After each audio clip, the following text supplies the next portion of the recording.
getting out of bed in the morning? They just have it in their minds that they want to hire somebody, but they don't want any communication made. You know, they want to like make you into something.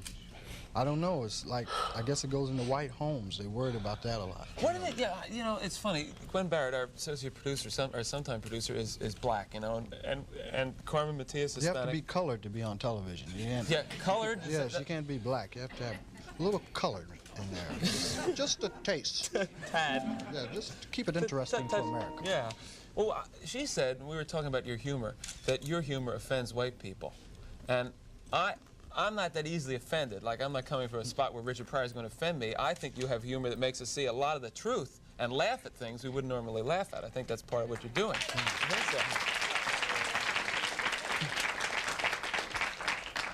What do you think that these executives are afraid you're going to do to white America?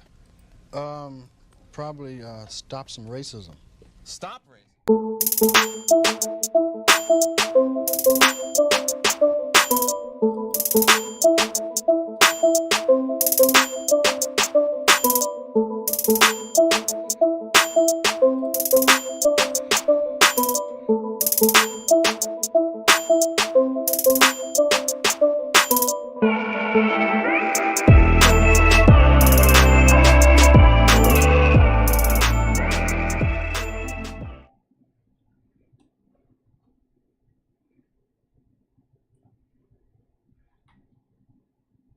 So what's up, guys?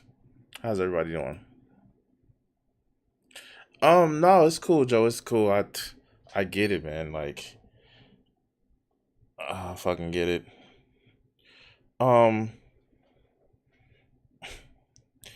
What's up, everybody? It's me. I am doing a little bit of politicking and gaming tonight. And I do want to actually take the time to say this in here. Let's do this. No, that's not what I was trying to do.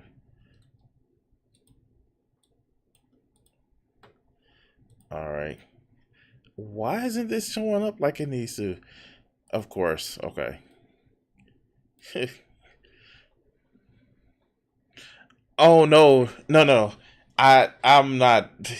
I hardly tweet. Like, I should actually be tweeting more, but like I haven't been kicked off.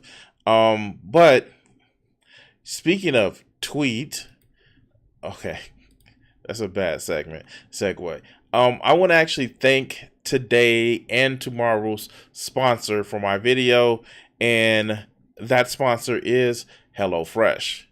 HelloFresh has a line of kid-friendly recipes and is picky eater proof. Perfect for busy families looking to try something new and something new for the new school year. Also, HelloFresh offers veggie, Presbyterian, and fit and wholesome meals to make it easy to stick to your goals. And HelloFresh cuts down on the food waste by at least 23% compared to grocery shopping, according to HelloFresh Global Food Website study, food waste study. So I want to thank my sponsor, HelloFresh. If you want to help out the channel, subscribe and you get 70% off. Use the code POGHF 14996 and it would help me with the channel. If you guys see right now, I am also changed the donation bar. Any donations that you do to PayPal actually helps go to, or donation to actually make sure that I'm able to start driving again, because I have been without a vehicle for the last 2 weeks, and I'm trying to get my vehicle returned in functioning order back to me by next Friday. It'd be a Christmas miracle, even though I don't believe in miracles. So yeah, that's the thing that happened. And so, oh boy. I know I've been like a lot of MIA recently in the last couple of weeks. It's just the shit that's been going on with my car. Kind of a lot of just things that just been deteriorating with my just dealing with life and shit. And so I haven't been able to enjoy shit as much as I want to, and that's been on me. That's definitely been on me. I owe you guys a little bit more than what I've been giving you lately, but um yeah, a lot of crap. A lot of crap. By the way, if you haven't done so on the YouTubes, if you're watching live on the YouTubes, hit that subscribe button. If you look, I did a little bit of a change to the layout of the stream. Not only do we have the sponsor, but we do have HelloFresh, and not, but we changed out the screen, the way the screen and shit goes. Um, what has I haven't been absent per se. I've been absent from streaming, but I've just a lot more absent from just interacting with people. Um, as most of you guys know, I work a 9 to 5, and between working on art, or actually promoting my art, and um just working and dealing with everyday life shit, and also not being able to drive, has really caused me a lot of situations. And I generally don't like put a lot of personal business out there, not out of the sense of just like, oh, I'm big and strong, but it's just like, just a lot of shit has been bothering me lately. And I dude, it weighs on you. A lot of things weigh on you. Speaking of which, I want to also. Okay, Snoop has a membership. Oh my God, that's no, Snoop, no. I also want to actually take the time to, if you haven't done so, follow me on my various social media platforms, and those social media platforms are my Instagram at Crimson60620. Um, for those of you guys who still are like waiting for Twitter to like melt down and you're still on Twitter, follow me on Twitch or YouTube. You can also help subscribe to my Patreon. But I also want to take the time to show you guys this. If you would notice, I do have, and I just updated this like the other day. I actually do have more of my art that I did put up, where my art does actually, I am actually selling more of my art. So if you want to also see something and get something for, the person that you want to get for something for Christmas, definitely we I do want to make sure that to let you know that you can actually get some of my art to for a great Christmas gift for people. I ship it out to you. Also, you can actually request to see more of my art. Of course, we have the Crimson website. You can actually join my email list, and oh look, a live stream. Yeah, you can actually watch from this stream or something of that nature. So it's just, I am really pushing forward to actually grow my channel, at least to the point where I can entertain you guys and make a few bucks off of it. That being said, oh God, let's kind of get to just pain. We're gonna have to get to pain, because I have just been like dealing with a lot of shit. And well, buckle in everybody, because it's going to be a long stream tonight. All right. Netflix.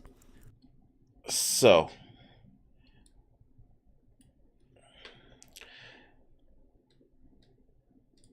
I'm not usually somebody who's the edgy atheist and shit like that. And I know I've been kind of expanding content and things of that nature, And I it's when I see certain shit that doesn't make sense, I have to. I have to just respond to the shit. And you guys know that like it's certain things that are just fallacies. There are certain things that just people just say the answer is source, I made it the fuck up. But you see people that just twist and turn and bend and break reality to fit what they needed to fit. And quite literally, guys, I don't understand it. So let's watch this video. And here I'm gonna actually turn on the gaming because we're gaming today. We're gaming today. Shall we? Shall we? Let's go. Were the pyramids built before the flood? There was no universal flood. It didn't happen. It's a lie. It didn't happen. It was a story. It was a source. I made it the fuck up. It is, if you're looking for the floor story in the Bible, it was copied off of a copy off of a copy. It was not a thing that happened. I've just saved you guys a ton of just like, did it happen? No, it didn't happen. Next caller. But this, yeah, sure, let's go.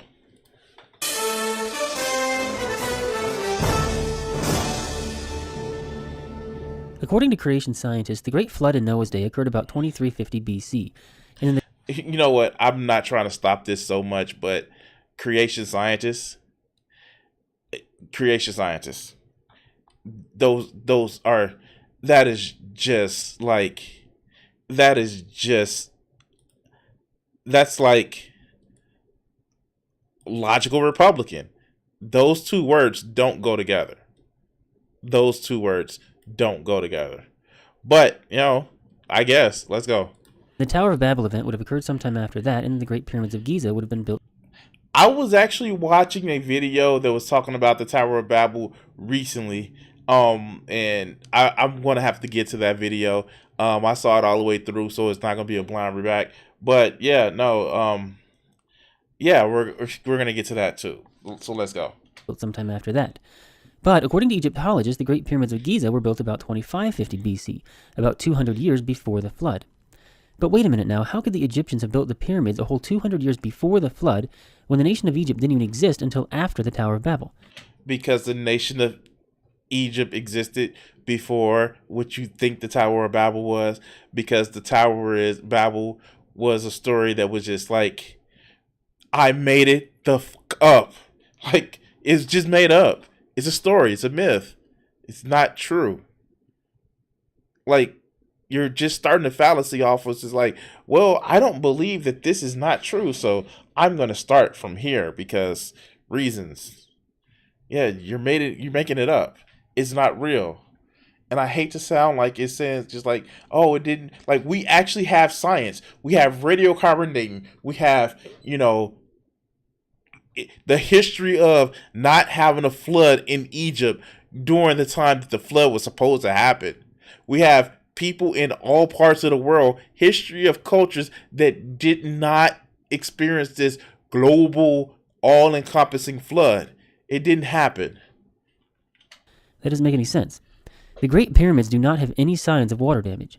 If the pyramids were built because there was no water damage. Like, for real. Because there was no water damage. But let's go. before the flood and are still standing after the flood, then that would mean the pyramids would have been completely submerged in the floodwaters and should have a significant amount of water damage. But they don't. The Great Pyramids do not have a significant amount of water damage. And so, since Egyptian history predates Noah's flood and continues on after the flood, unaffected by it, then skeptics say that either a worldwide flood never happened, or biblical history must be inaccurate. No, or it's and a worldwide flood never happened and biblical history is inaccurate. We have proof for this. We literally have proof of this. And I get it. You have your belief that you grew up with, and you don't question it because you think that impacts your immortal soul, which nobody has a soul. But I get it. I get it. You were told this is how reality was working, and even though it's more, it's actually noble to question reality versus dealing with the fact that what you believe isn't what you see, is not true. I get it. It's like it's noble to believe that, but it's just the thing. Like Joe says, why not both? This is heavy duty, Doc. However, the pyramids are built on top of sedimentary layers which contain fossils. Creation scientists say that these layers were laid down during the flood, which is evidence that the pyramids would have been built after the flood. Dinosaurs did not live with man. There wouldn't have been dinosaurs. There wouldn't have been trilobites at the same time as humans. We did not exist at the same time in the fossil records. If that's the thing about these creation scientists, they actually take the science of those were there and not how long they've been there, because it would destroy them. Instead of saying like, yo, I believe it's a matter of faith, even though science says this. No, they try to shoehorn science into it. But let's go. Not before it. Also, the name Egypt in Hebrew is Mizraim. Mizraim is the son of Ham and the grandson of Noah. So clearly the Egyptians are the descendants. Okay, it sounds as if you're working your way back to like So Egypt. Well, okay, so Egypt used to call it this, and the thing about it is, you made it up. You actually started with, hey, of course, this has happened at this particular time, or we want this to be true. So how do we work our way backwards from the conclusion? That's why. And yes, James Brown is obviously the father of soul. The godfather of soul. Descendants of Noah's grandson. But Noah didn't even begin to have grandsons until after they stepped off the ark. So clearly Egyptian history could not have begun until after the flood. Well, and they never break down like how, like, what gets me is what creation scientists never break down how, they heard the ark is supposed to have so many creatures in it, and 8 people were responsible for like taking care of 7,000 animals, the crap and the just feeding the animals, like, and they just, instead of just saying because magic, they try to come up with scientific evidence. Like, you're going a long way. You're basing everything based on the fact that the flood being real and the things that happened in the flood. And not only that, that the earth is only 6,000 years old compared to like some medieval math. But let's go. So instead of questioning biblical history, it makes more sense to question Egyptian history. Why not question both? Why not question both and look for the evidence for both? If there's no evidence for biblical history, then biblical history is wrong. But it's the whole, no, what I believe is right, so I'm going to question reality. That is literally what this is doing. The history, the freaking time frame that are listed from Egypt, the Egyptian chronological history, all of this information, comparable records with other societies along with Egypt, comparable society records that happened with Samaria, the Samaria area, with the history of Egypt. No, because the Bible said. But let's go. Is Egyptian history really accurate? Well, according to an award-winning documentary called Patterns of Evidence, The Exodus, some scholars believe that Egyptian history has been dated incorrectly and needs a major adjustment. Experts like John Bimson and David Roll believe that Egyptian history needs to move forward on the timeline by about 200 years. And the documentary shows some... So when it doesn't, where our science, where evidence doesn't meet where our made up science needs to go, then we need to change reality. What evidence do you have besides the Bible says that we should change reality to fit what you're saying? What evidence do you have other than that? If it's other than, well, we have this date of this king, we have this date of this, of this person ruling here, this battle, these people happened, then like why change that? If we have that evidence, no, because God did it. Because God did a flood. We need to change Egyptian history. But Sam the Sham had 60 groups, had the groups in the 60s calling pharaohs, yeah. Compelling evidence supporting this claim. And when you correct the inaccuracies on the Egyptian timeline, then all of a sudden Egyptian history lines up perfectly with the events of the Exodus. This documentary is the winner of 13 Film Festival Awards. So, because it won 13 film awards, doesn't make it true. Oh my God, like God of War. Christopher Judge just won Actor of the Year for Ragnarok. Does that make it true that he was that Kratos existed? That Odin was an ass? Or even in regular Norse mythology, Odin is not a nice guy. But Thor's around. Like a film or a game or any piece of media winning an award, that doesn't make it true.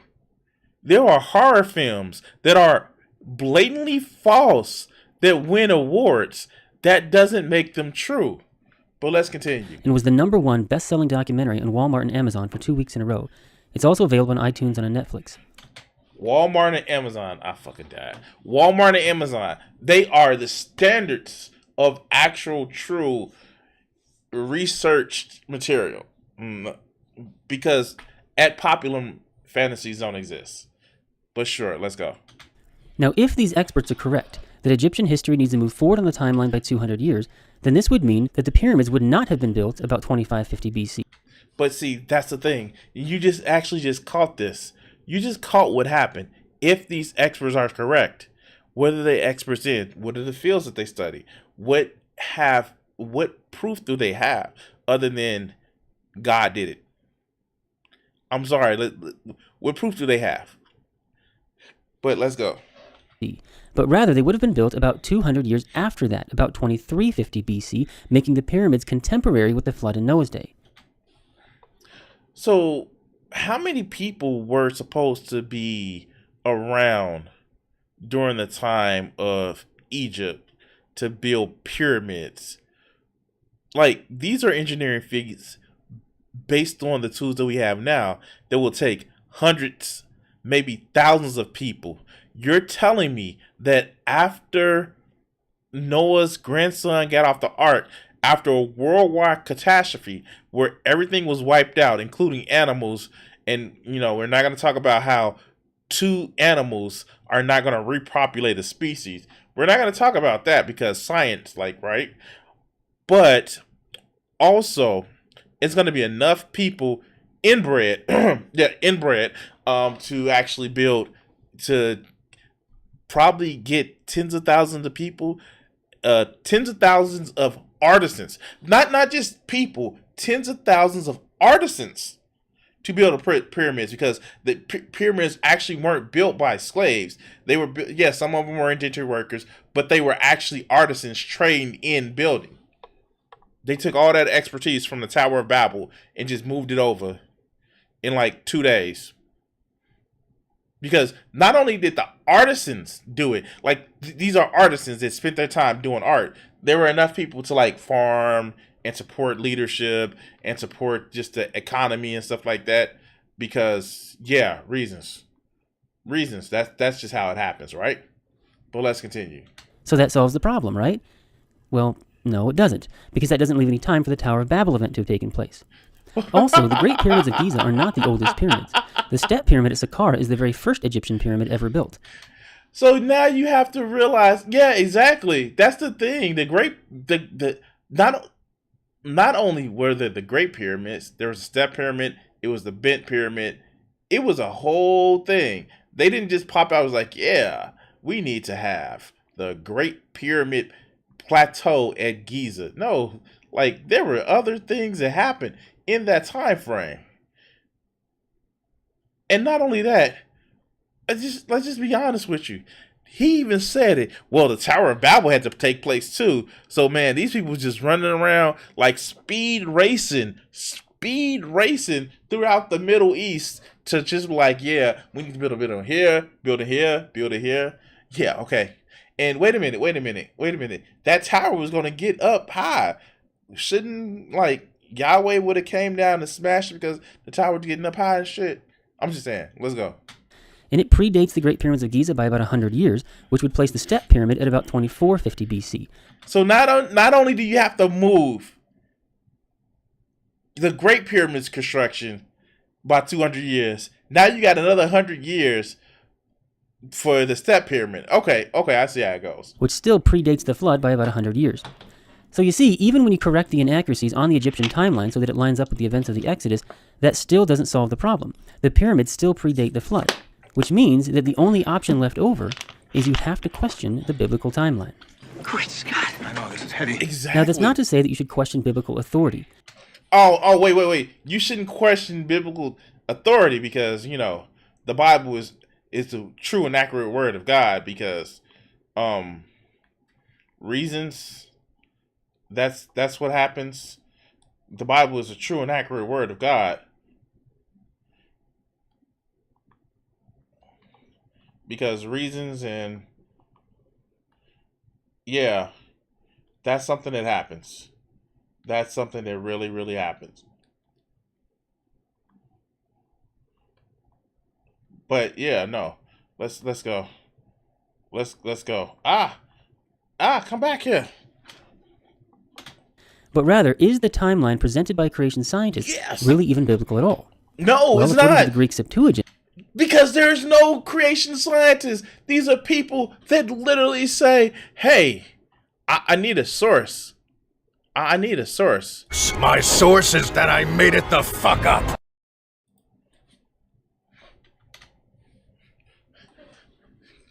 it's not. What do I mean by that? Well, let me explain. You see, in a previous video that I made called How Long Were the Israelites in Egypt, I pointed out the fact that modern Bible translations are translated from the Hebrew Masoretic text, which is not the original Hebrew, but rather it's a copy of the Hebrew called the... Okay, wow,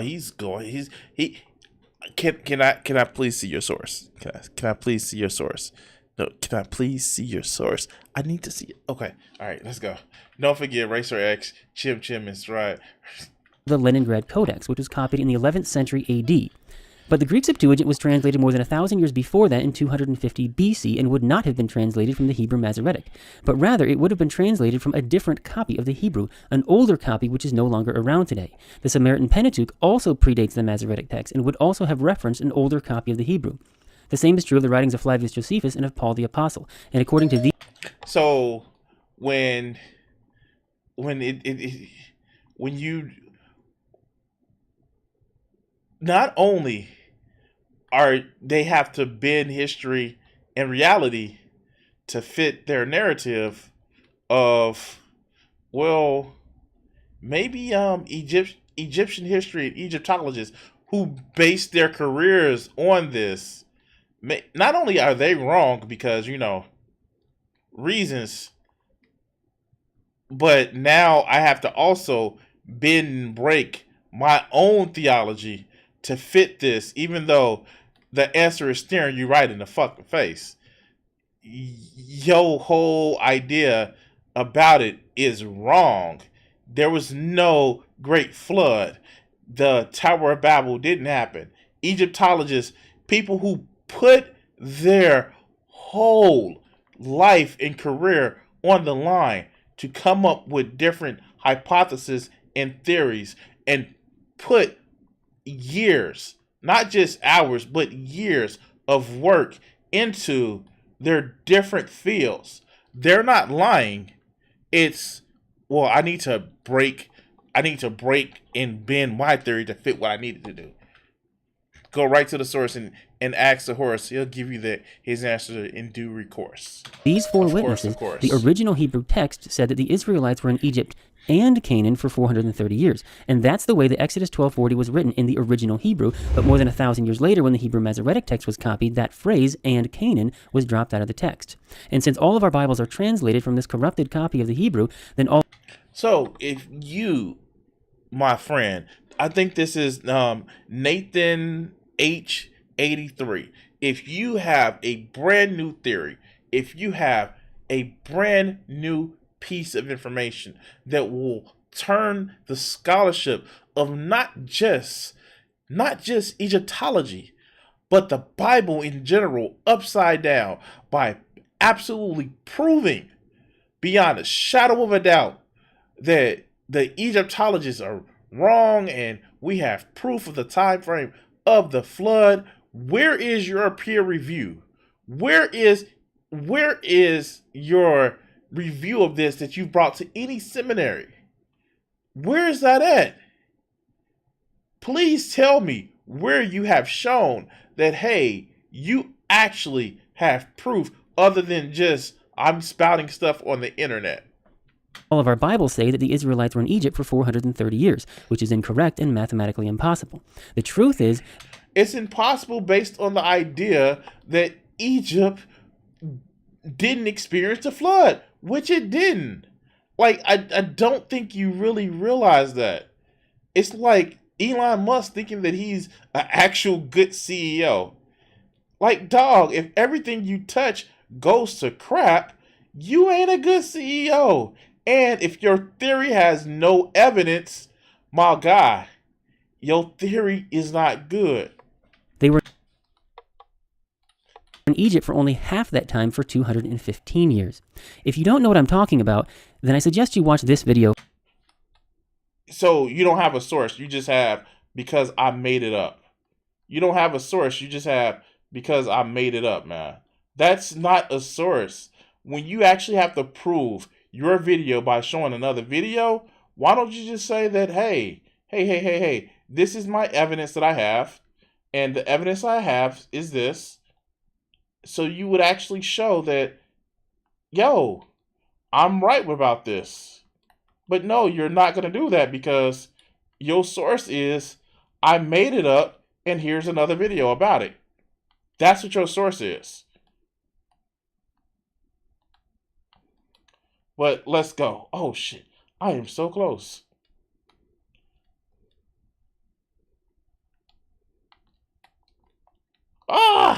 Let's go. First. Now, what I didn't explain in this video is the fact that this is not the only thing that the Masoretic text has dropped out. There are other things the Masoretic text has dropped out, causing major distortions in the biblical timeline, and these distortions make it seem like the pyramids were built before the flood. Let me explain. I guess Vincent Bono as King Tut has the answer to anonymous. I know, right? You see, in Genesis chapter 11, it gives a genealogy from Shem all the way down to Abram, and it says how old each person was when their son was born. So it says that Arphaxad was 35 when his son was born, and Shelah was 30 when his son was born. But in the Greek Septuagint, it says that Arphaxad was 135, and it says that Shelah was 130. Yeah, because we know people live to 135 and 130. And notice that they all just give the line of men, never women.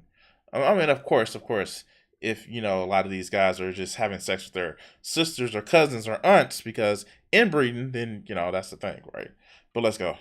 The Greek Septuagint has an extra 100 years on those ages.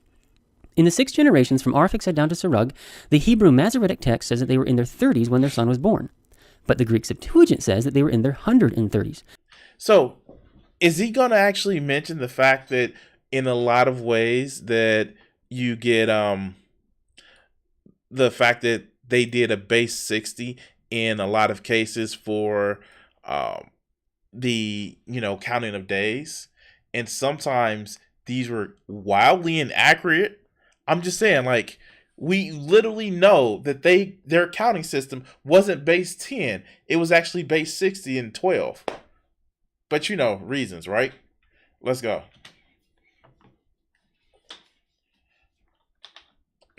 My fault.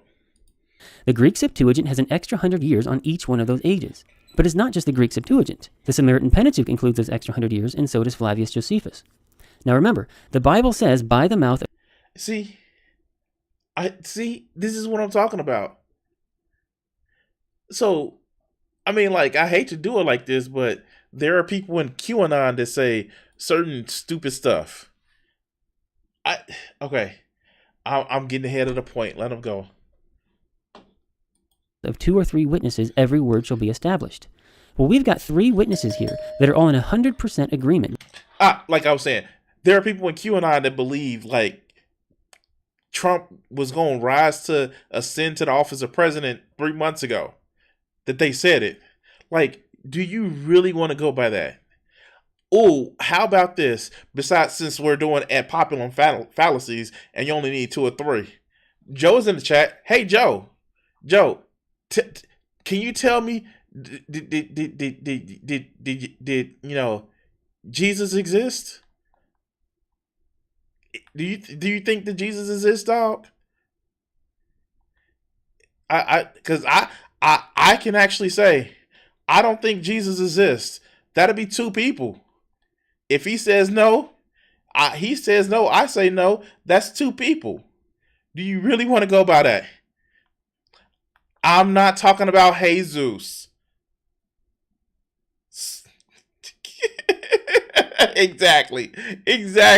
I know you was gonna go. Oh God.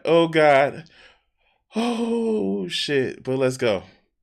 That the original Hebrew text included those extra 100 years on those ages from Arphaxad down to Serug. And we already know that these 3 bear witness that the original Hebrew text included that phrase, and Canaan, when the Masoretic text has dropped it out. Now let me explain why I think that these extra 100 years belong, and it has nothing to do with the pyramids, but rather... It's because you wanted to fit your, you wanted to fit your you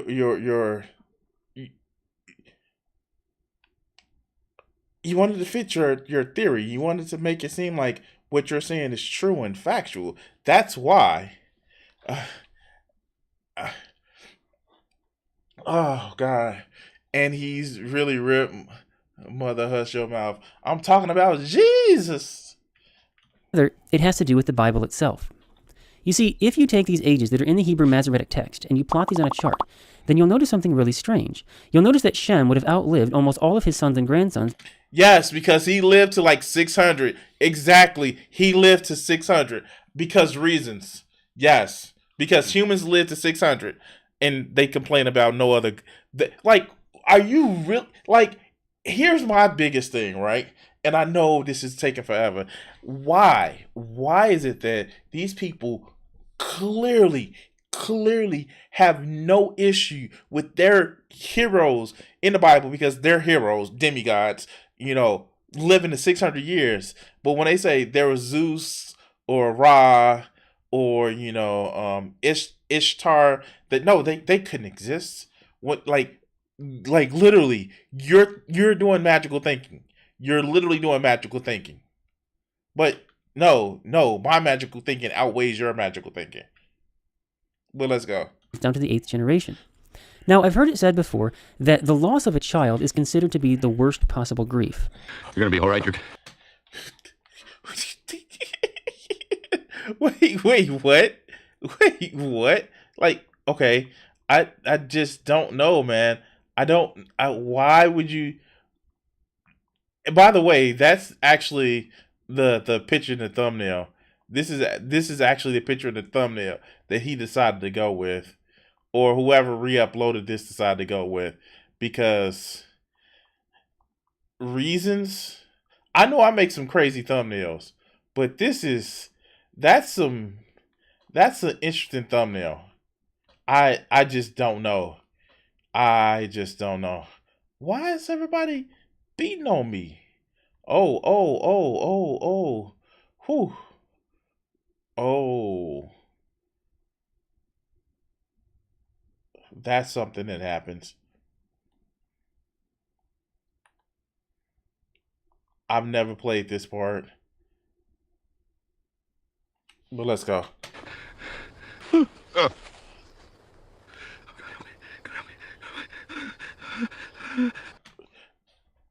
Mel Gibson, the Patriot. No, Mel Gibson, the Patriot.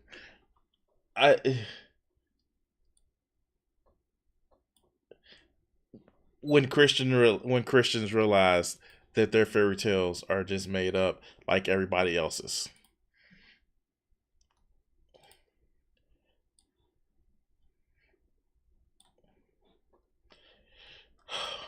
Save that.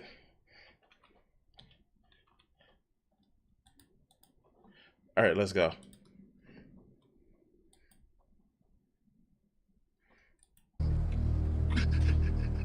Well, if this is really true, that the loss of a child is the worst possible grief, well then Shem must have gone through a whole lot of grief. Because according to the No! Stop! Don't use this because you're made it the fuck up. Like, okay, here. Serious time.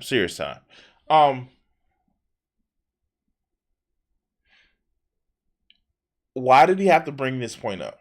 There are people who have not only lost children, and like, yeah, of course, like, that's something hard. And losing loved ones, just in general, parents, children, in general, is hard. Fucking siblings, is hard. Don't just throw this shit in there to make it a point like he couldn't have actually lost kids because of my made up fucking story. That is so fucking stupid.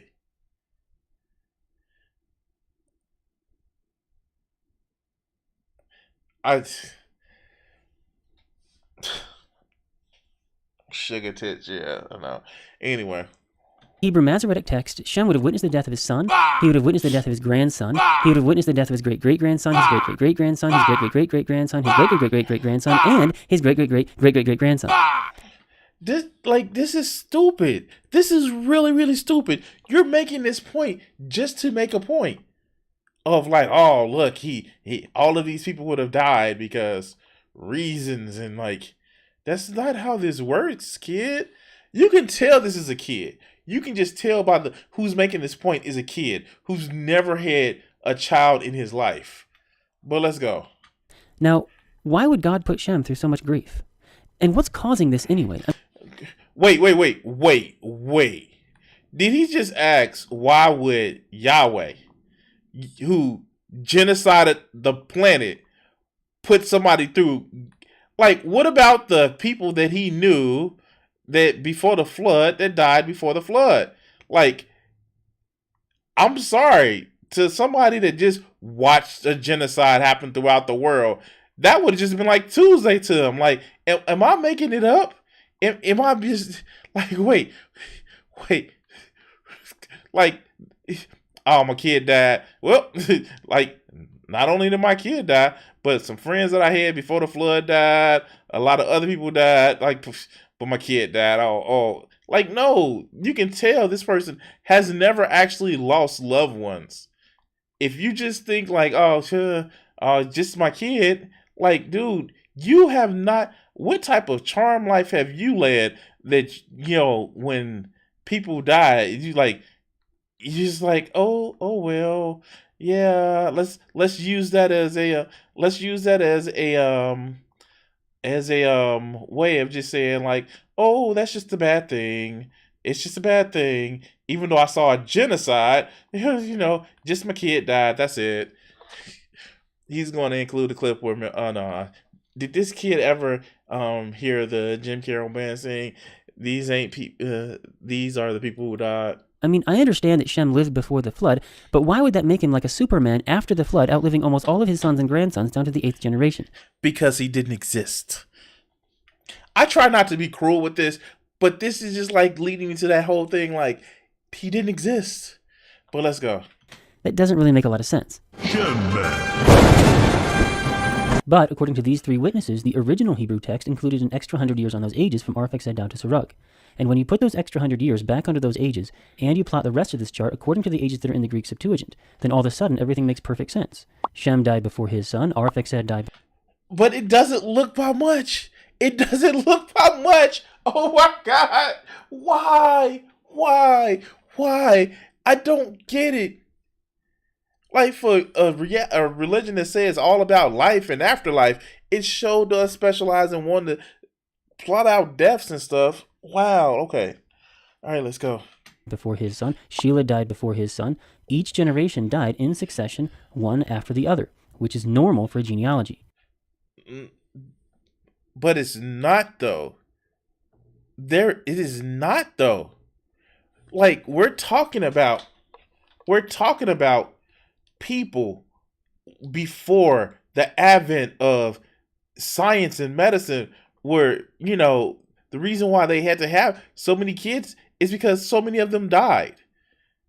We're talking about people before the advent of modern technology, where there would just be famines. There was just like famine. The rain didn't come this year. We didn't grow enough crops, so famine.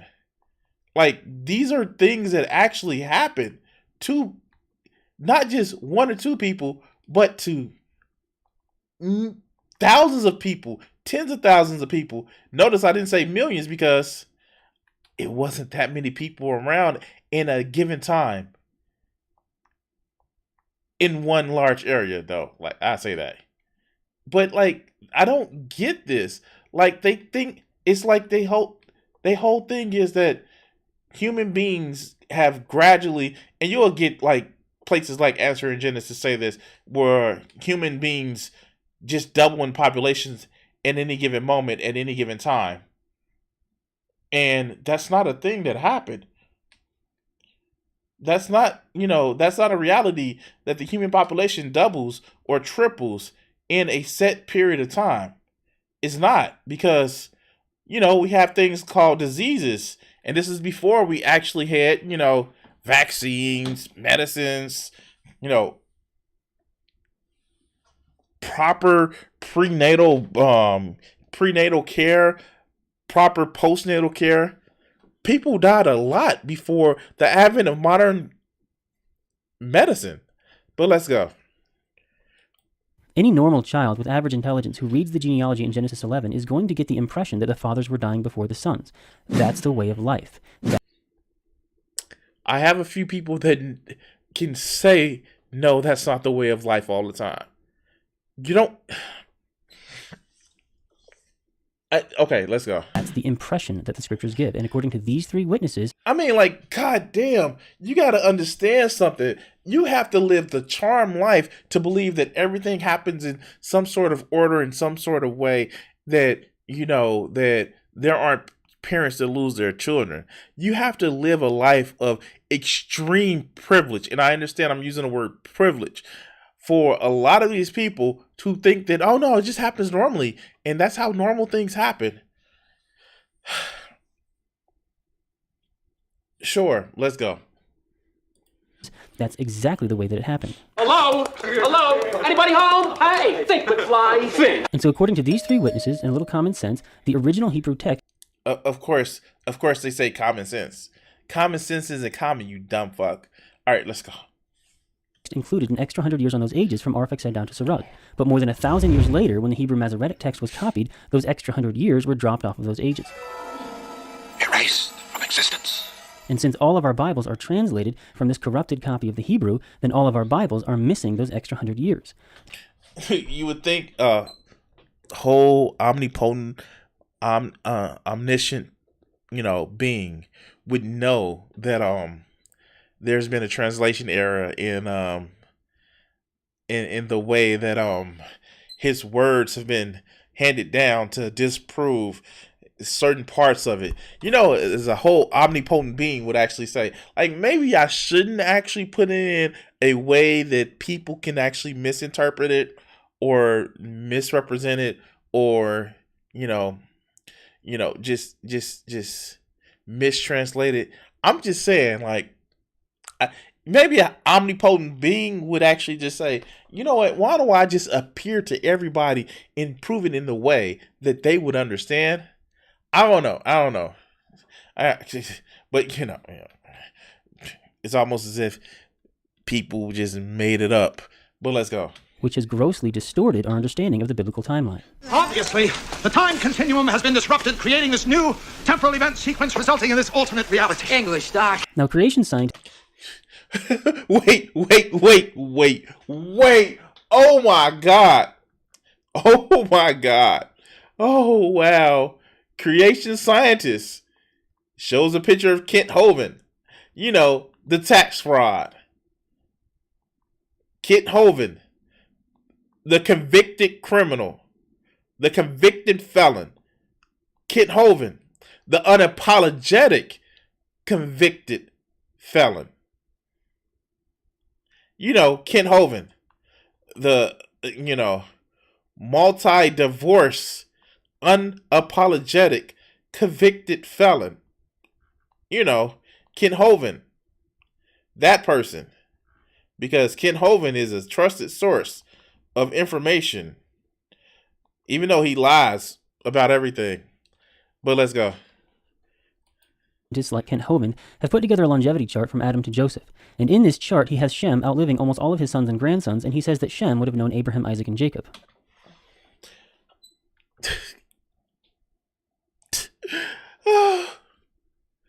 Oh, God.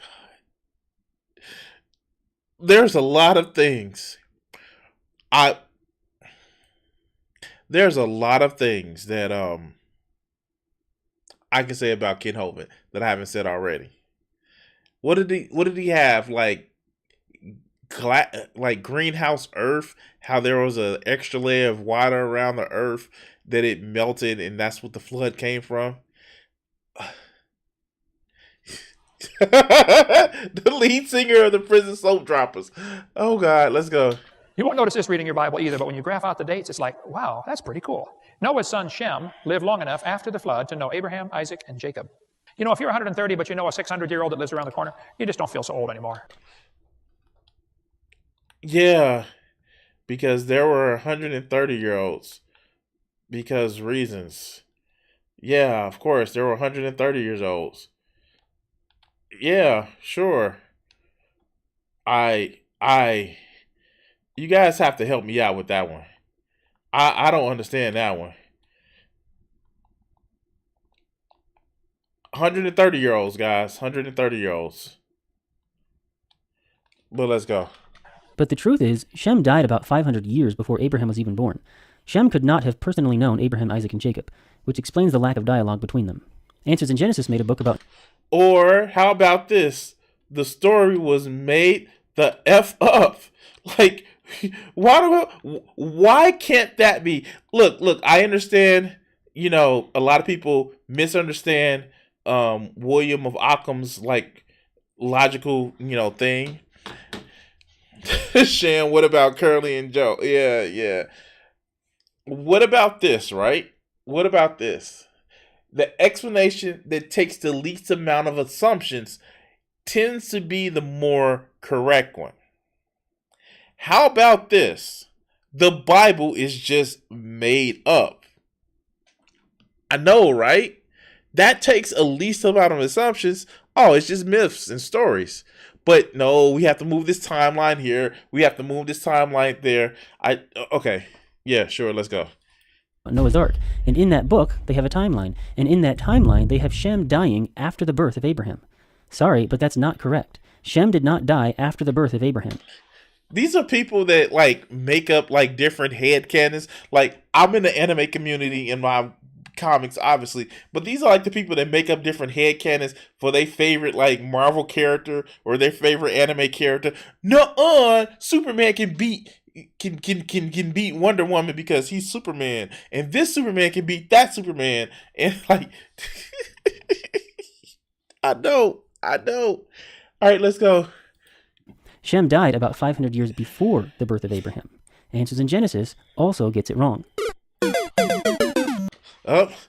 Let them fight. This is definitely a let them fight moment. But let's go. When creation scientists say that the flood occurred about 2350 BC, they're basing this primarily upon the calculations of James Ussher. But James Ussher based his calculations upon the genealogies that are in the Hebrew Masoretic. What are you basing your calculations on, my man? It seems like you're making the calculations based on, I just made it the F up. Do you have any biblical sources other than what you say these three people says? That's all that it seems like is happening to me. It seems like it's just like, I want it to be this way, so it has to be this way. But let's go. Text. But according to these three witnesses, the original Hebrew text included an extra 100 years. See? It just came back to, I want to use these three people. So these three people are right. And because these three people are right, then yeah, anything else, it's wrong. On those ages from Arphaxad down to Sarug. And when you put an extra 100 years back onto 6 generations, then that adds an extra 600 years of history. In fact, there's also an issue with the 7th generation, with the age of Nahor. The Hebrew Masoretic text says that Nahor was 29 Nahor. No, okay, let's go. years old when his son was born, but the Greek Septuagint says that he was 79. The Samaritan Pentateuch also agrees that he was 79, whereas Flavius Josephus never specifies. Well, that's at least 2 witnesses right there. So take 79 and subtract 29, and that's an extra 50 years of history. It's almost as if they're making these numbers up. I'm just saying, like, okay, let's go. Meaning that the original Hebrew text included an extra 650 years of history, which means that the flood would not have occurred about 2350 BC, but rather it would have occurred about 650 years before that, about 3000 BC. But that doesn't go along with creation scientist numbers that they actually gave. Like, outside of just like I've adding names and numbers together, this is what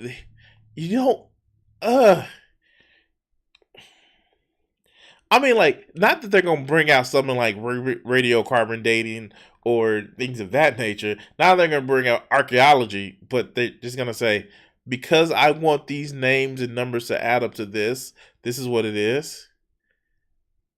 Oh, yeah, of course.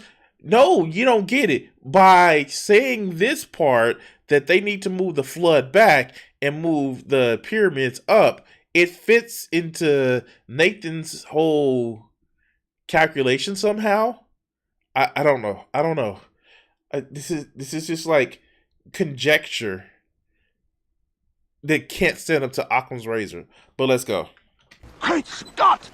Now I may have seriously altered history. And so if the flood occurred about 3000 BC, and the step pyramid at Saqqara was built about 2450 BC, well then there's no legitimate reason to be looking for water damage on the pyramids.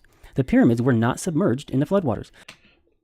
Because there was just no floodwaters. You are literally making up a way of saying that, hey, I need this time to fit right, and so this is how it works. Versus just actually saying that maybe this story is metaphorical, because Lord knows that it can't be a metaphorical study about the evils of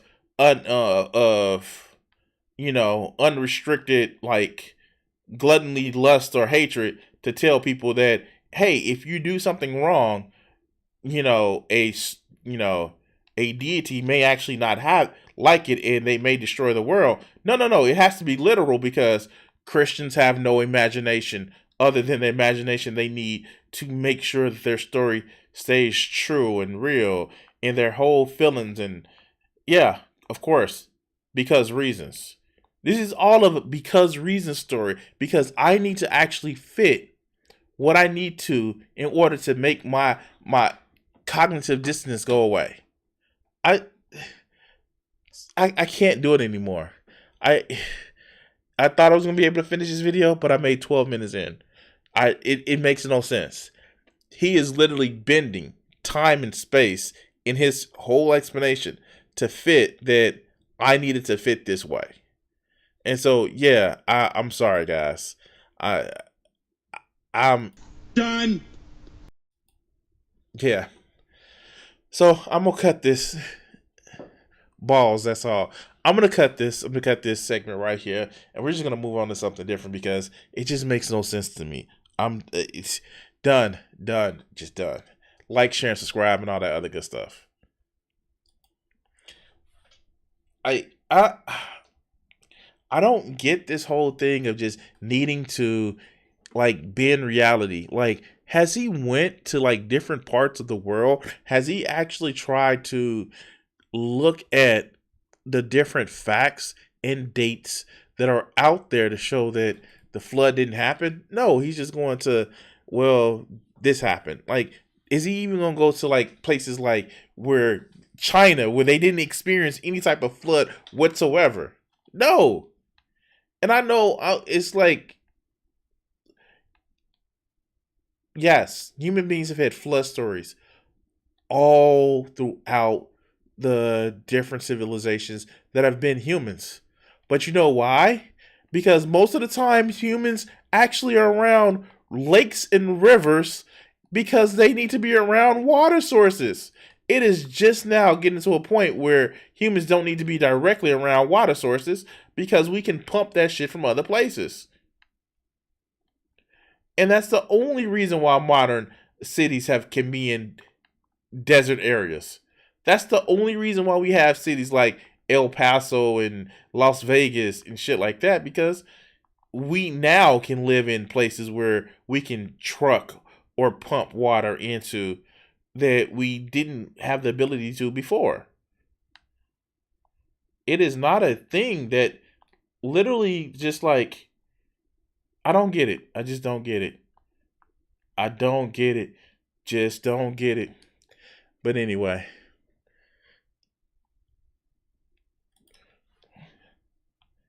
I'm waiting for this thing to come around. There it goes. There we go. Whoo, shit. Oh. Sometimes I go weeks without playing this game, and then I go an extra day or so, like 2 or 3 days just playing it. Because this game is actually pretty fun, and here, maybe he's found the Stargate.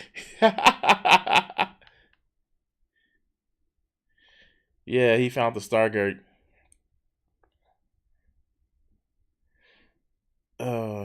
You know what? Speaking of Stargate, I really, really am waiting for them to come up with the new game plus for God of War Ragnarok. I've actually been playing a lot of God of War Ragnarok, God of War 2018 new game plus because reasons. I've been playing it because I just been wanting to get that good Kratos, like, shit. I'm eliminated. Anyway, I've been playing that good Kratos, like good Kratos, good. Let's see what I want to do next.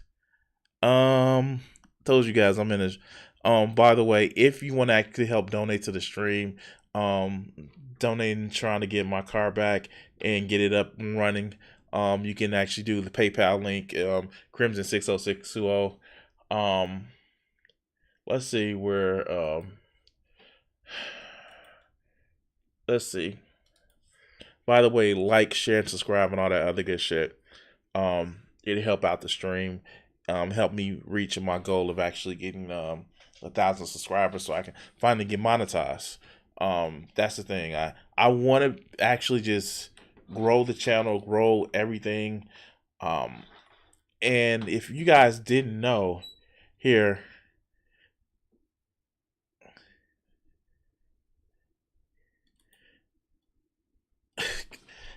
you know what? I don't have the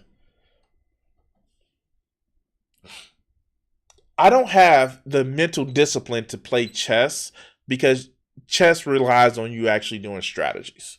I don't have the mental discipline to actually just say, hey, I'm going to actually work on learning chess and learning different strategy because there's actually strategic things to it. And I want to always introduce chaos into the things that I play and the things that I do. And so being a good disciplined chess player has just never been in my thing. I did want to actually show you guys this. If you didn't know, I have a Anchor page. Anchor by Spotify. Come on, guys. Really? You're not loading up, right? You're not going to load up, right? Come on now. I know you can load up right. Let's do that. And all right, cool.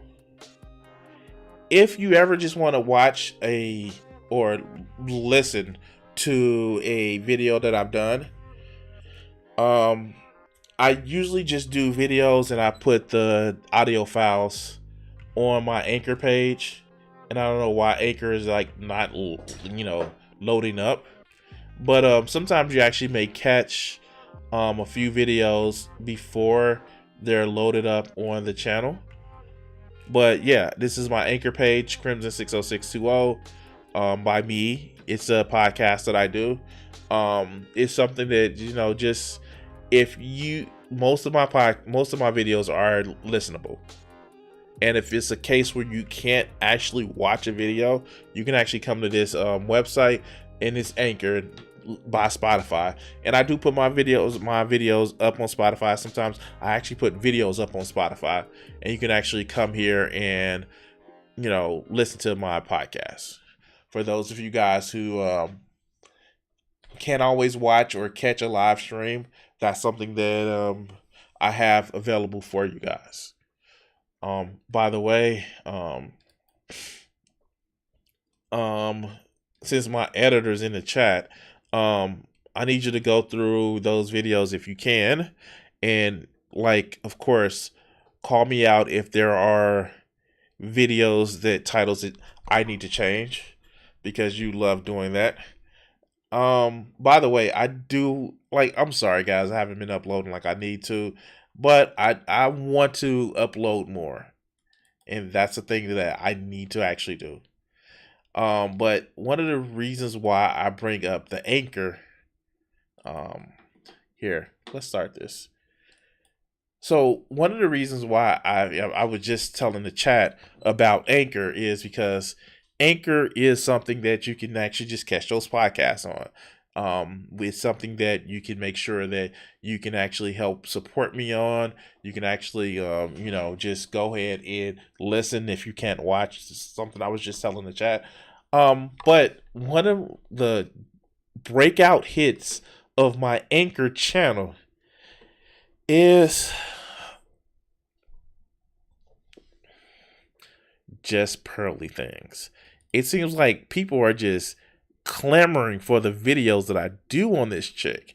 And I'm not even when I go to my YouTube analytics for this chick, they're not, I wouldn't say they're middling to me. A lot of people watch them, but it's just not a lot of people, to me, it's just that's not the audience that I get. But they are, man, when it comes to podcasts, I just wow. A lot of people just like me crapping on this chick. I mean, wow. And I'm not gonna knock it, give me the opportunity to crap on somebody. I'm gonna actually take it, especially if I disagree with them, and only if I disagree with them. But man, the way people just don't like me talking about her, I just man. Here, let's talk about another video that I saw that it was just horrible. Let's go, Pearl. What are you talking about now? Yeah, speech or what? 6'2". I mean, ideally, yeah. Okay. 6'2". So it starts off in the middle of a clip. Obviously, Pearl is one of the things that I don't like about these manosphere people. And you can quote me on this one. As much as they try to dog women for being too picky or being too absorbed in themselves, a lot of it is that they crap on men. So it comes in, and I saw the first few seconds of it, where she wants a guy that's 6'2". I am 5'7", and I have not had an issue with getting any woman that I want over my height. Now you can say, well, that's just the women that you want. Yes, because I have dated women who were taller than me, and we've had fun. But let's go. I mean, ideally, yeah. that would be great, yeah. Okay. So that's. I want to feel small. No, that's. I'm not. That's okay. I'm tall too. I want a tall man too. Yeah, we all. So this whole idea, and this is one of the things that's kind of troubling to me, is she says this whole thing, I want to feel small. Why do you want to feel small? Like, that's some old messed up daddy stuff. Like, you really just want to date a man and feel small not protected, comforted. I want to feel small. That's got to be the most weirdest thing that I've heard a woman say. I want to feel small. Huh? Wait, I know that most of my audience are guys, but most of my audience are guys because I literally crap on the manosphere people. But do women really want to feel small, or do they just want to feel safe? Do they really want to feel secure, or do they want to feel controlled? And I get it. There are people who don't want to take agency in their life. I get it. I totally get it. I don't understand it, but I get that there are people who feel like the responsibility of being a human being, an adult with responsibilities and purpose, is a terrifying thought for them. But to feel small, like they have a daddy, that is no. I know a woman that. Stop it. Yeah. Okay. Do you want to be attracted to him? I would hope so. Okay. Yes. So let's take 10% of men make more than you. Yes. Now half of them are below. Okay. If they don't make more than you, does that matter? Does that matter? This is what I'm talking about. This is what I'm talking about. Does it matter if they don't make more than you, as long as they're making something, as long as they're doing something in their life? Does it matter? All right, let's go. 5'8". So that's 5% of men. Okay. Now you're at 5%. Now you want to be attracted to him. Let's say half of them are ugly. That's 2% of guys. Pearl should not be talking about somebody being ugly. I'm sorry. It's just I can't. She should not be the one talking about somebody's ugly. But let's go. And you have to compete, and you might have to share. Because think about it, if you find him attractive and he has all the things you want, that means other women want him. That means every girl in this room probably wants him. That doesn't mean you have to share. It means you might. But this is like, okay, so she went from the manosphere to oh yeah, it'd be fine for all the top tier guys to actually have a harem of women. No. How does that even work? How did you get to that? I don't okay, I was talking with a friend earlier. I know me talking with a friend over the phone earlier. And what was said was quite interesting, because my friend, she's kind of fell down that red pill rabbit hole. And she was like, most societies, most guys go without having a romantic relationship. And it's this whole idea that you earn the right to through genetics and through the social ladder, I earned the right to have a relationship. There are people that were just pieces of crap that had the pick of all of the different women that they wanted. And you know why that happened? Because they had charisma, they had charm, they had their charisma meter was maxed out. And I'm sorry, looks don't always get it for people. But let's go. Does it mean that you have Okay. So do and I'll give you an example. So my dad is a top 1% earner, 0.5%. I grew up in these families, or in that family. My dad didn't cheat, but my mom got him when he was broke. So if you want to get him on that level, he's probably going to cheat. You didn't help build it. Like, you didn't help him get there. Why do you want to think like this? Like, why? It's not that I want to think. I don't. Okay, why I don't. Would you say? Because she is a pick me. That's why. And this is the thing. Like, here's the thing. I criticize other people for not having the motherfucking not having the power of the edit behind them. And she should have cut this shit out. She tried to get it where she was trying to say that, hey, only a few men are fit this, and see, this is why all the rest of the men are just trash. But, like, no, you are, like, people see through this shit that you actually do. But okay, it's all about the money, which is, we hear from a lot of women in Los Angeles. It just makes no sense to me. But let's go. Something like that. It's just because, okay. But like people, like whether or not someone's going to cheat on their partner has nothing to do with the amount of money that they get. It's everything to do with their character. But okay. And see, she's stuttering. She's stuttering because she hit with the truth. But let's go. If someone, I just think men are men, and it's easy to say, like, let's take Tiger Woods. See, exactly. This is just like, which is, men are just trash because they're gonna cheat, and you should just be able to put up with them. And not only that, they're not gonna wash their ass, and they're gonna treat you like shit, and you should just be happy because you're a fat, lazy whore that's been slept around with more than one person. Yeah, that make sense. That it's not gonna make sense except for if you're a mental spirit thing. It's easy to say, like, why did Tiger Woods cheat? But most men don't have a bus full of models waiting for them. And I think most men, even good, great men with character, if they are in a position where women are standing at the finish line begging to have sex with them, they might do it. And that's.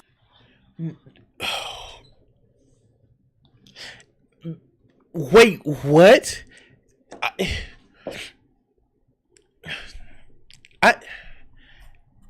Here's the thing, Pearl. Not everybody's a cheater. I don't like. I'm actually not a cheater. I'm poly as hell. Like, I would date a woman and have multiple women that I date. But I tell people up front, that's not being a cheater. You dumb heifer. I don't get it. I don't get it. Like, why do you just, like, why do red pill people crap one man? Because that's all they're doing. They're just crapping on man. But let's go. That's where a lot of the top 2% of men might be. This is what I always say. If you date an NBA player, basketball player, I don't really feel bad you get cheated on. Like, I don't. I mean, again, I'm cheating, but like, I will always go back to this when it comes to cheating, regardless. Like, there's a 5'6" man that'll cheat on someone who's unattractive. There's a 6'4" like beautiful man. Like, it has nothing to do with like how many women.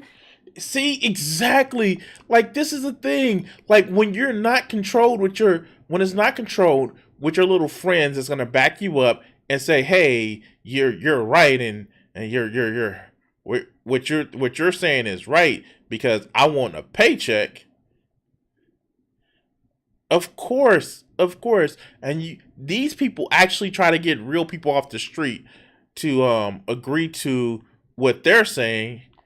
And the whole manosphere shit. And sometimes people are going to call you on their bullshit. And that's what's happening with Pearl right now. She's getting called on her bullshit. But let's continue. In my opinion, when someone's unfaithful in their relationship, it has everything to do with their... No. Wait, what happened? What the fuck happened?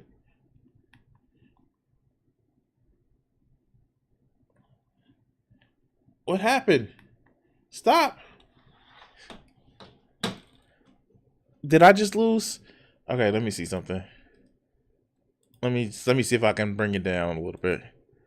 There we go. I'm still connected, but oh yeah, the title of this video is "She Couldn't Accept the Fact." I know we're talking about Pearl, but you know. Wait, what? YouTube, what's going on?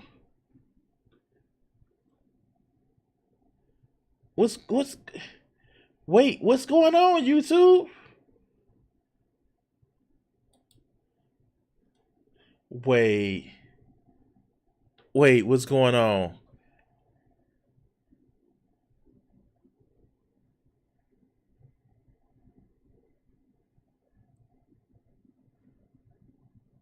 No, the video stopped. The video stopped.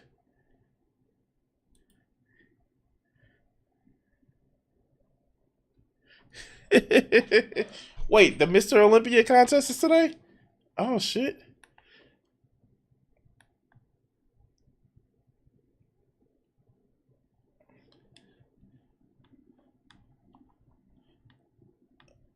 I'm just waiting for it to come back.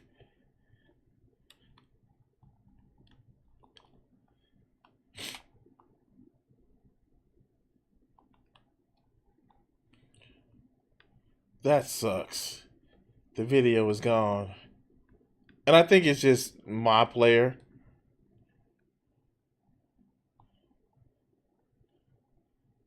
There we go. Let's see something. Huh. Yeah, YouTube is actually froze. That sucks.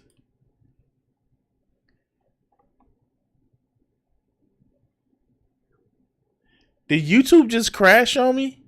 Oh, wow. YouTube, did it just... Let's see something. Open a new tab. YouTube just crashed.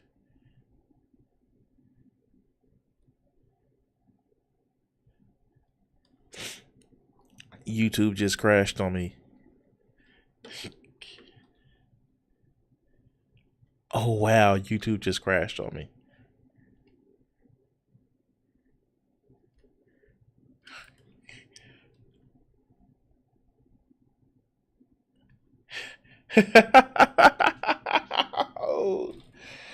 Oh, wow. So I guess we can't watch this anymore. But you know what? We'll come back to it.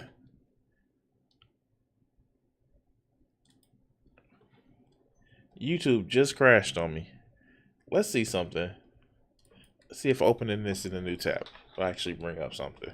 I want to see this.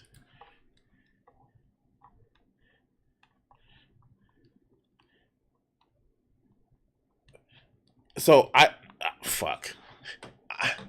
I know my streaming is actually working, but it's actually YouTube has just crashed on me.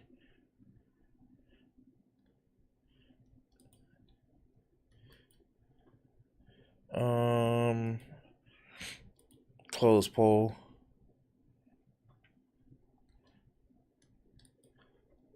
It is really something going on with YouTube. Or it could just be my screen. Let's see something. Because I'm streaming perfectly fine.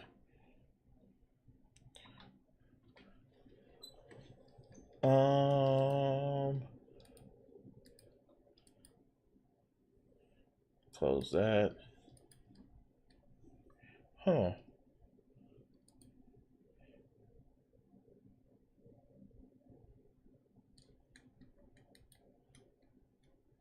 Let's do this. Let's just close out these windows altogether.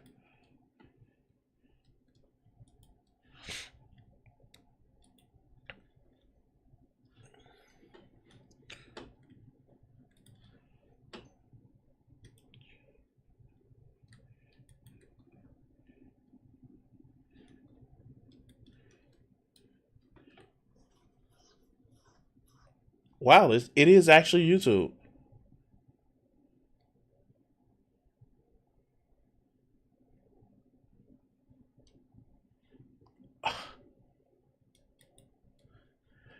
Oh, wow. Is anybody else able to bring up YouTube and see if there's a problem going on their side?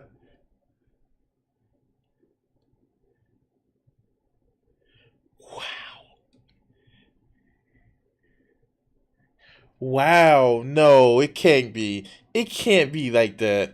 They can't. No. Like, I can't bring up anything in YouTube.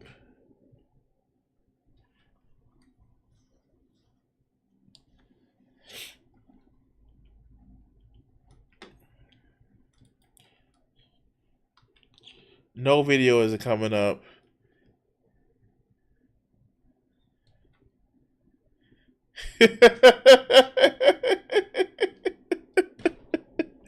Oh shit.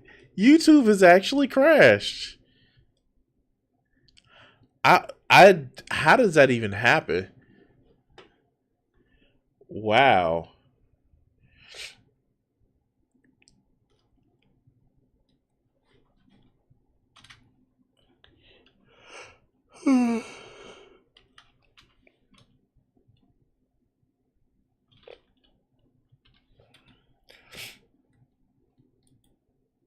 Yeah, YouTube down. YouTube down. Oh, Twitch is down too.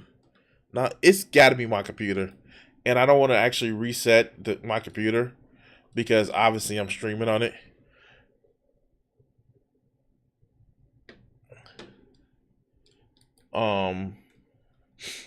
I have internet connection, but for some reason it looks as if YouTube down. Let me try one other thing. Wow, okay. Oh, let's actually switch to a different game. I can't redo a game, so let's just switch to a different game. I guess I will be monologuing. Monologuing.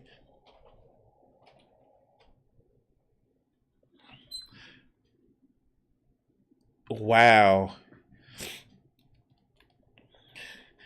How does that even happen? Let me stop this recording. How does that even happen? Wow, okay. That's a thing that happens. Anyway, hey guys, you like my candles that I've actually made? Dollar store candles and shit like that.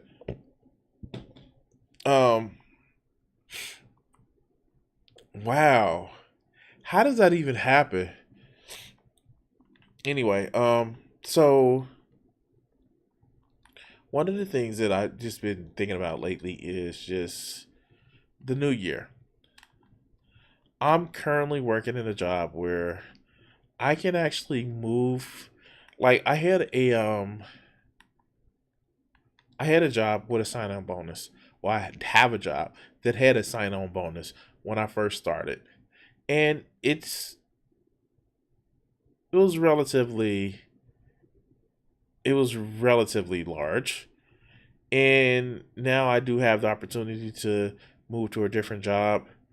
I'm still trying to debate on what I'm going to actually do, because for me, I am just not happy with my current job. And I know a lot of people would be like, find a new job. I'm like, yeah, sure, of course. That's what I want to do. And I think a lot of things is going on right now too, is that come on, man, that shit fit. Fuck.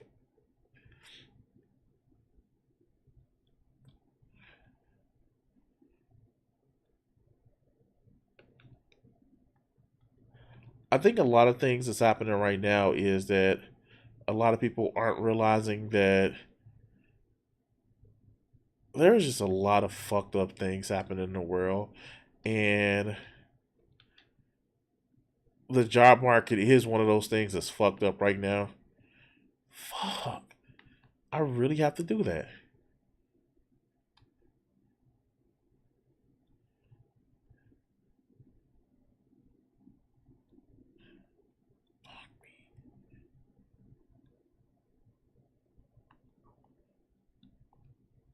Sorry guys, I'm Oh no, go that's important. Go do that.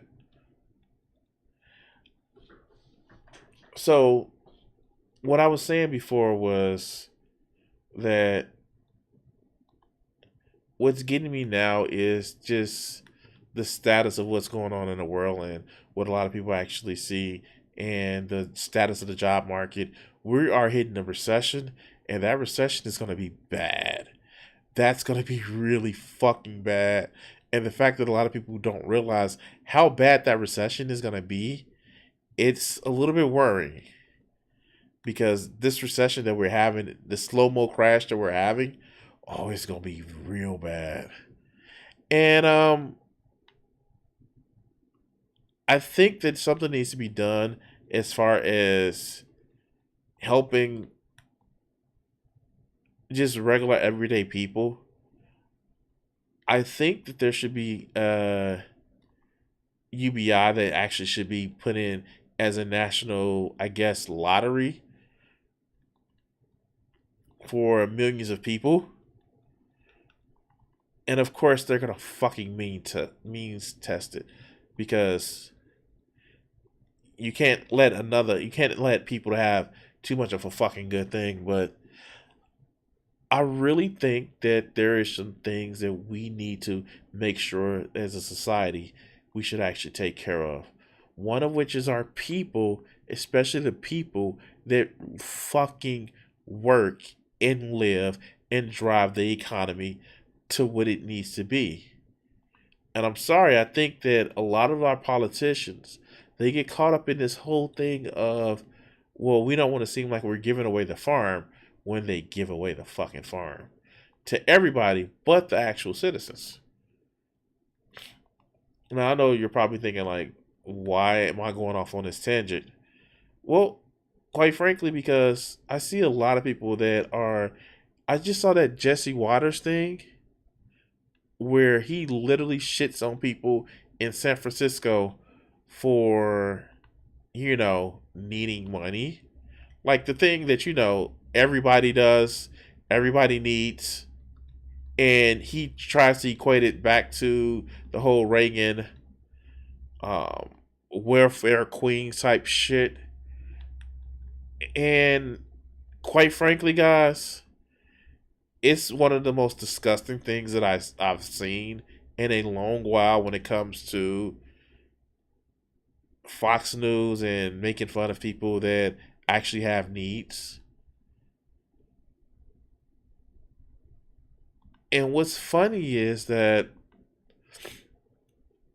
he says, well, if as long as you're not a straight white male, then you can you don't what he said, if as long as you're not a straight white male, you can actually get money to survive and live. And it's just like, motherfucker, a lot of these programs are universal. That's the whole nature of a universal program.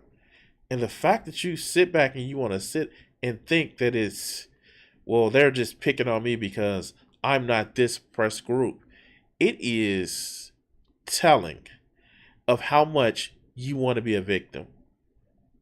And that's one of the things that kind of kills me. Look, I am one of those people, especially on the left, because we know motherfuckers on the left are notorious for this. I don't think we as lefties should make fun of people because of categories that they didn't opt into. So, for example, I don't think you should make fun of people for, being gay. I don't think you should make fun of people for not, being a woman. And I sure as hell don't think you should make fun of people who are, born as males and continue to stay as males. Not everybody who was born as a male and continue to stay as a male are pieces of shit. Like some of us, I know, actually care about other people's feelings. I know it's like weird, right? It's almost as if how you were born should not dictate how you're treated as a person. And I know I've made shorts about this, and I know I've actually talked about this in previous times. I get that there are people on the left that have been shunned by society, that have been hurt by society because they don't have any other place or other choices to go to. I get that there are people who are on the left because they actually may have really conservative views. But because, you know, people on the right are racist, homophobic, transphobic, bigoted, they find their place on the left. But they're not really left. They're just, that's just the place that they found themselves in. And like, to be quite honest with you, that's why we have so many people that's on the left that are pieces of shit. Like, there are people on the left that are pieces of shit, but because of an identity of who they are, they've had to find their home on the left, but they'll be just as conservative as anybody else.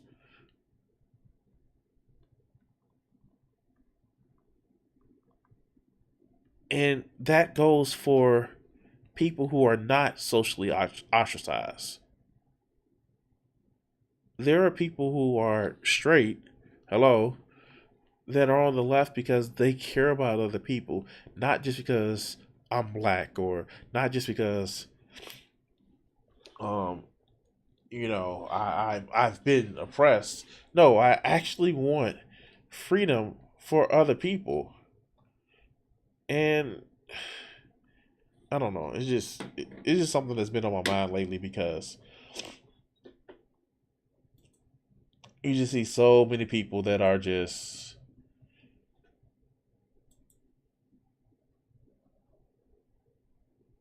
I don't know. They are conservative, but they're put on a certain level. I don't know, just me. Is Twitch down too? I think Twitch is down as well. This will suck if Twitch is down. Okay, it looks like YouTube is still up, but is Twitch down too? Let's see something.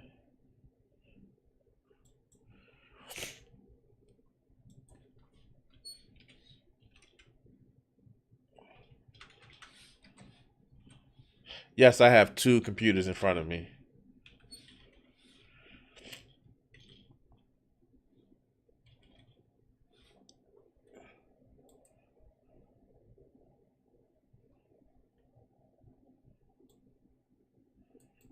Okay, I don't want to do that because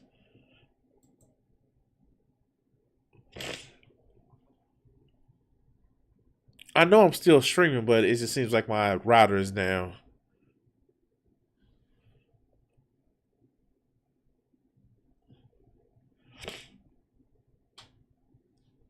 Let me see something right quick, guys.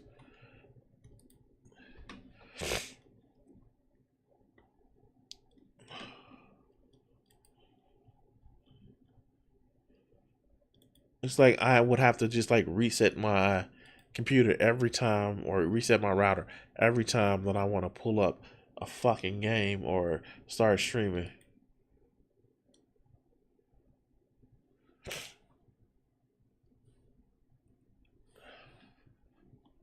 Huh. I would have to reset my router. Let me see something.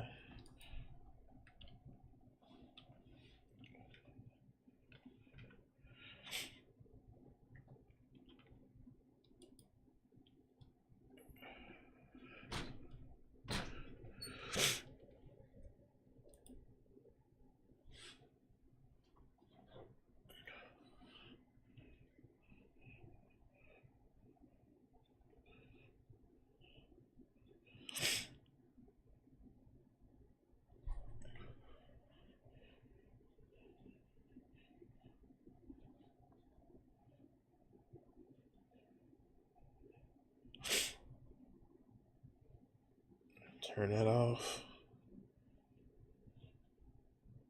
Hmm.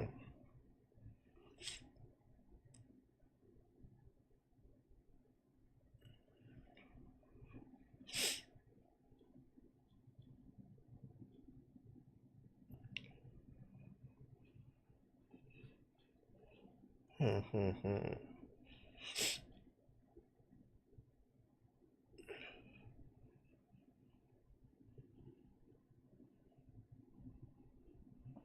Yeah, it's my router.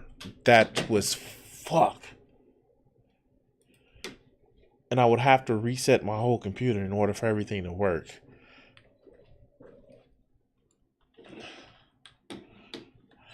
All right, guys. I'm going to have to cut this stream short because right now it looks as if my router isn't working properly, and it looks as if I may have to just reset everything. And that's something that I'm not happy about.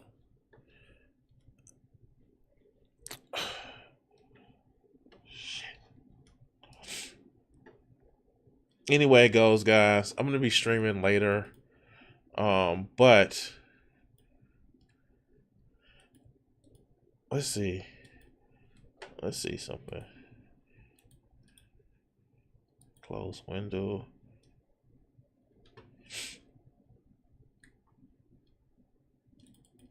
Let's see if I can actually bring this up.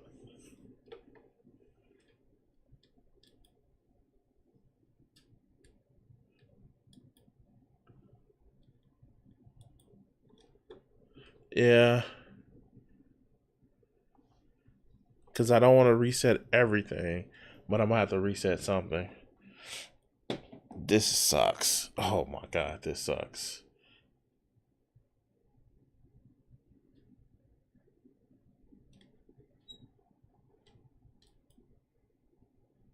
I guess I'm screwed now. Yay, it's not working. Okay, wait, it's coming up. It's coming up.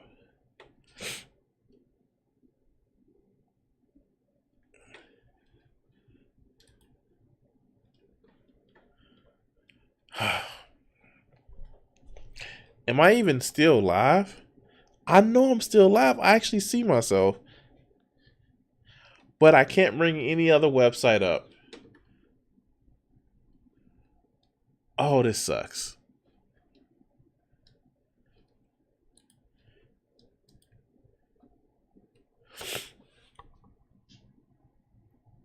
I don't know what else to say or do. Because I literally have my other computer that is actually running. I'm going to actually try to reset this one and see if that kicks up.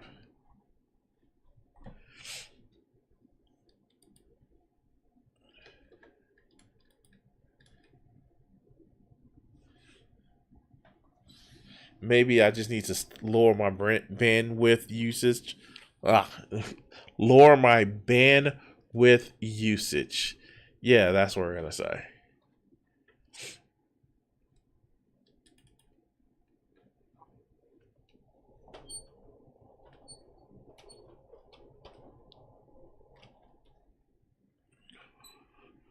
All right, let's try this.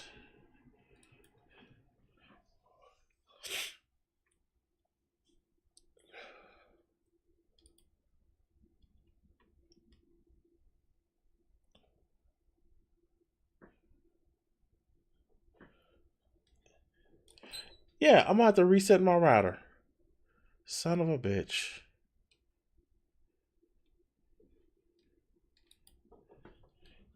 Let's just go to the regular Google Apps. Let's see.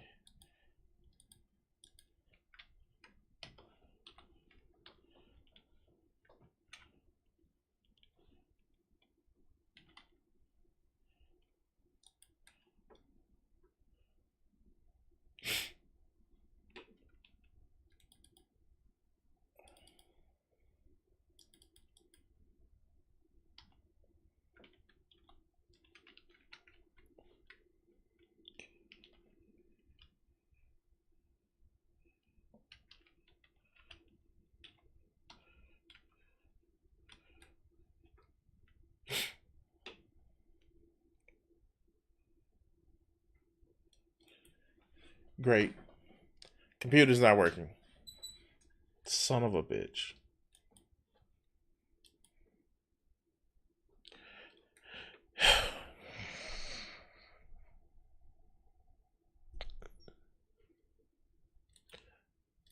It is not a good day for me.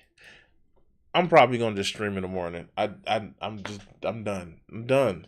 Just gonna stream in the morning, play me some video games, and call it a day. Anyway, guys, thank you for watching. I'm gonna reset everything and make sure that I can actually use my stream. Other than that, guys, take us away.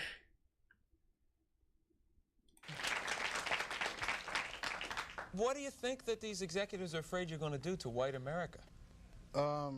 Probably stop some racism. Stop racism? Yeah. They're probably afraid of that because then people don't hate each other. Then people start talking to each other, and then they start talking to each other. They find out who's the problem. Which is? Greedy people. Greedy. I have a couple things I want to ask you there. Do you really think that some of the guys that you dealt with at NBC, no names, right? Because there's lawsuits for that too, that some of these guys really want to promote racism actively, or is it a subconscious? I just think it's part of capitalism, is to promote racism, you know, right?